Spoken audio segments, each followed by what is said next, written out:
Aktivitetet në fakt nuk janë të pakta.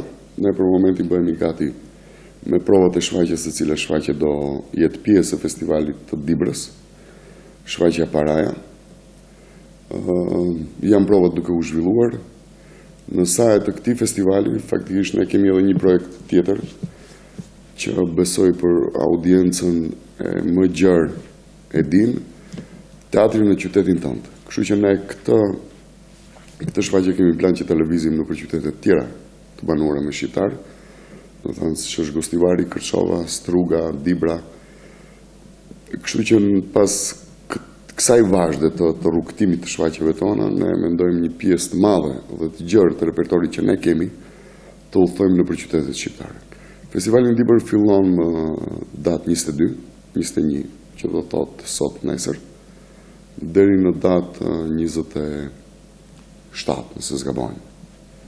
Kushtet në fakt janë ato që janë. Godina jonë funksionon gati 40 vjetë pa u rekonstruar, dhe ne shpresojmë që shumë shpejt do kemi si punojësit, si publiku i gjerë ardashës, për një periudhë të shkurt të shohin këtë godinë në formën më të përkryer dhe më unike që ajo ka brenda për brenda. Ne akoma, buxheti akoma nuk është vendosur. Ne për këtë vit sezonal realisht kemi aplikuar në ministri me 2 shfaqje, të cilët 2 shfaqje kanë premierat e veta. Shpresojmë të shi që edhe për një shfaqje tjetër të cilën ne mendojmë ta realizojmë deri në fund të vitit, padyshim që presim përgjigje nga ana e ministrisë nëse ajo do financonte këtë lloj shfaqje. Sigurisht që është shumë e vështirë, ne jemi jo më mirë apo jo më keq nga institucionet tjera. Në përgjithësi pjesa e kulturës sigurisht që ka një rënje të madhe të buxhetit. Dhe kjo fatkeqësisht ndikon edhe në marrëvajtjen e punës sonë. Do të thënë, buxheti nuk është sigurisht i mjaftueshëm për një punë të këndshme dhe të kënaqshme për ne. Në fakt, tash përderisa ju përmendët punësimet brenda viteve të fundit në teatrin shqiptar janë realizuar diku mbi 30 punësime, që jam shumë i lumtur për këtë fakt, që është më shumë se 1/3 e ansamblit tonë.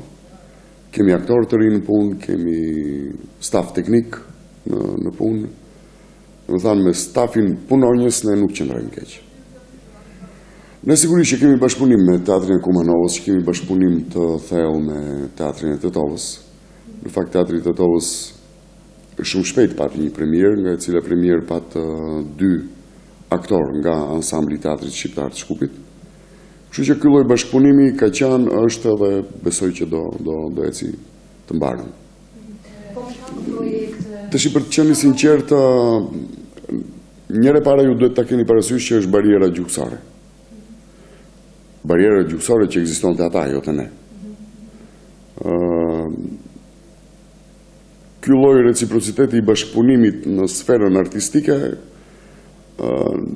nuk ka qenë ndonjëherë me përjashtime të caktuara, por në fakt për punën e stafeve teknike ose pajisjeve teknike ne qëndrojmë jo keq. Ne sigurisht që kemi plan të realizojmë, planifikojmë që me opera e Lypsarëve të vizitoj Prishtinën, diku nga muaji i ardhshëm, po sigurisht që kjo vizitë do realizohet deri në fund të vitit. Udhëtimet të tjera pos këtij të fundit që ne ishim në Ferizaj, në kuadër të atij festivali ne edhe patëm fatin që të prezantohemi ose shfaqja pas premierës së Verës Ohrit të ndeshet me një publik shqiptar drejt për drejti, dhe më gëzonte fakti që ky publik e priti jashtëzakonisht mirë shfaqjen. Shfaqjen Jetë me qira nga Refeta Bazi dhe në regji të Luka Kortinës. Shfaqje e cila edhe u nominua edhe mori çmimin më prestigjioz të festivalit si shfaqja më e mirë e festivalit.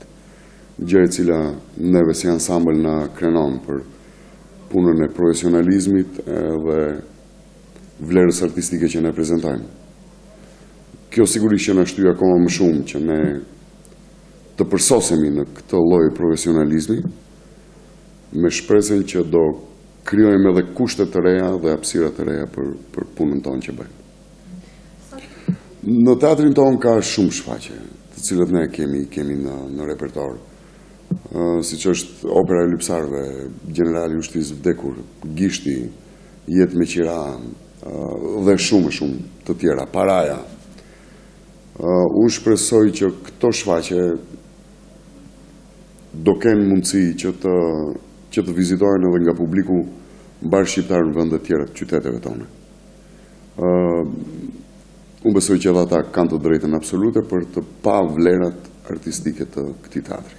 Do organizoni një turne apo? Sigurisht, ashtu siç e theka paraprakisht, në repertorin e teatrit shqiptar mendojnë që të vizitojë gati gjithë qytetet shqiptare, kështu që ne si projekt e kemi quajtur teatrin në qytetin tënd. Sigurisht që nuk është e lehtë për të organizuar gjithë ky itinerar apo gjithë kjo odise në kuadër të qendrave të kulturës apo teatrave atje ku edhe janë. Po unë shpresoj që ata që do kenë mundësinë dhe fatin për të pre biletën dhe për të hyrë në sallë për të parë shfaqjet e repertorit ton, do ngelin shumë të kënaqur.